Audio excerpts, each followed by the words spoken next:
What's going on YouTube? I am live back again. So this is a re-upload to a video I did 2 days ago, losing a friend.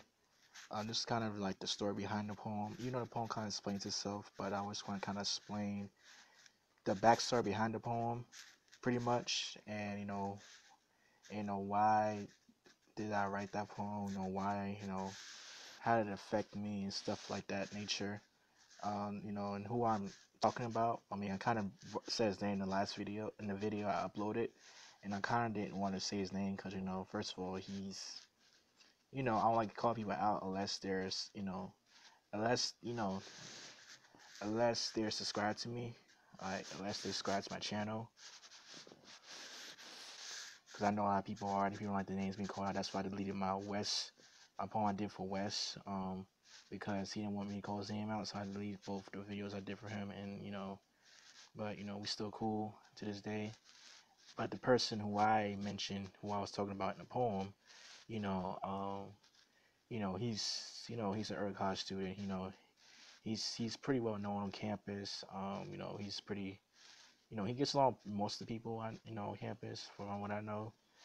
And so like that's why I kind of just didn't want to keep that video uploaded because I knew that it will cause drama eventually, even though it's kind of a long-winded video, but still somebody might watch the video and say, oh, you was talking about that kid, I like that kid, why do you and him don't get along, why you and him don't like each other and stuff like that. And and then I gotta explain all the details that went on with that. And I don't want to cause drama because right now most people I hang out with are early class students. I'm talking about from ninth graders to ninth graders to 13th graders, which is super seniors at my school. So I'd say ninth graders to 13th graders. So like kids who were born between 1998 and 2003 are like my, circle of friends that I hang with on a regular basis. But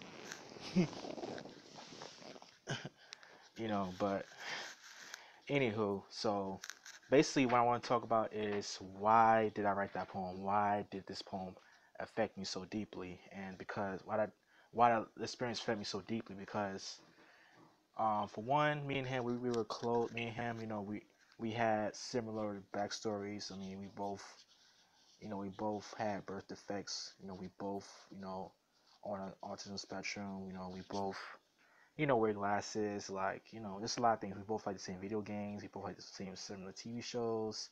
Like, he seemed like a really cool kid, and I really gravitated toward him because I was like, oh, this kid is kind of different, he's a little bit quirky. And when he told me he was on the spectrum, I was like, oh shoot, I just got so hyped because I was like, oh snap, he was just like so cool about it and stuff like that. And I just thought, oh man, I need to talk to this kid because he seems pretty cool, he seems pretty interesting, he's different. So that's what kind of sparked the conversation on Facebook. And and we was just talking for about a month, and we were just telling each other about our past, our personal life stories. He also struggles with being, yeah, schizophrenic. So like he has a lot of mental issues. He starts telling me what was that experience like being in third grade and having teachers not understand him. And I just thought it was really cool hearing from another perspective. I just thought it was really cool. And but then next thing he told me he can't talk to me no more. And I was like, what? We were just getting along so well. We was getting along so well. We was talking about our personal stories. We were walking together in walking class, and I'm like, what? No, why? Why now? We were just, he knows my teacher I had back in high school. Like, he's actually related to one of my teachers I actually had, when I was in middle school and high school. So it just felt kind of like a slap in the face because I was getting along with him so well. We were seeing like we were perfect for each other. He likes me as he respected me as a person. We both had mutual respect for each other, and we had nothing but love for each other. But now it's just like our friendship just all that went out the window. Like a month or two later, all that just went out the window, and I was just like so hurt because I'm like I never was like close to anybody like that before ever. So like so having that experience was just like so heartbreaking to me because Like I never was close to anybody. Like I never like. I mean, I told people I had autism before, but like I never was like really like. I never even had nobody I could relate to. You know, I never had nobody say, "Oh yeah, I know what that feels like. I know what I know what you're going through. Like I've been there. I've done that."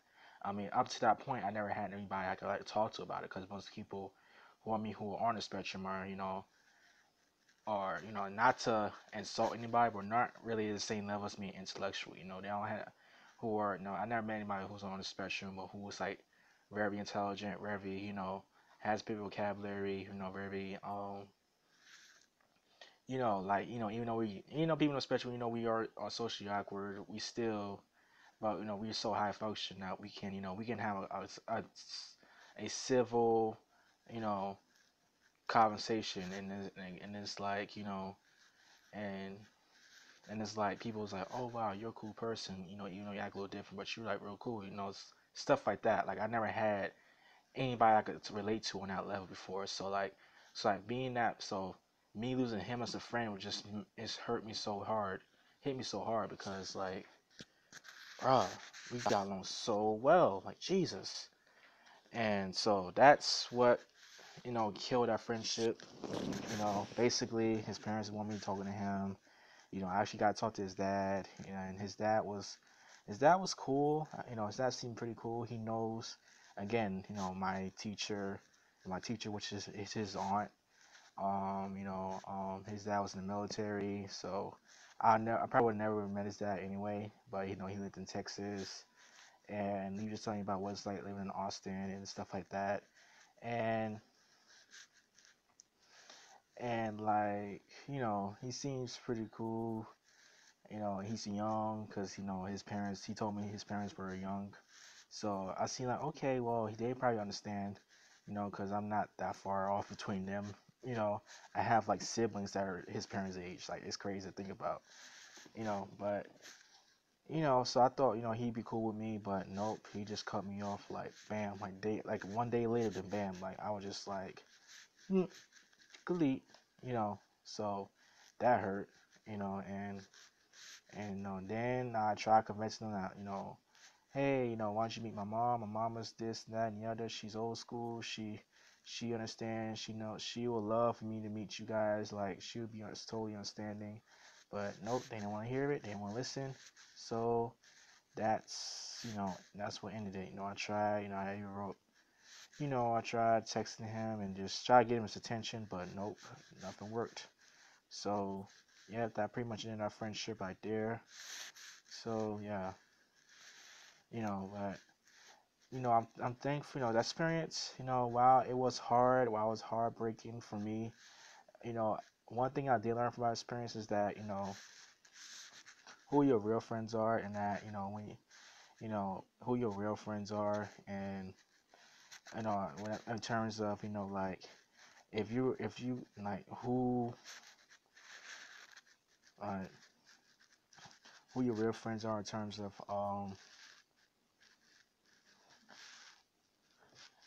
like who can you like be close to, who I mean, because even though we related to each other perfectly well, even though we perfectly got along with each other, you know, it wasn't,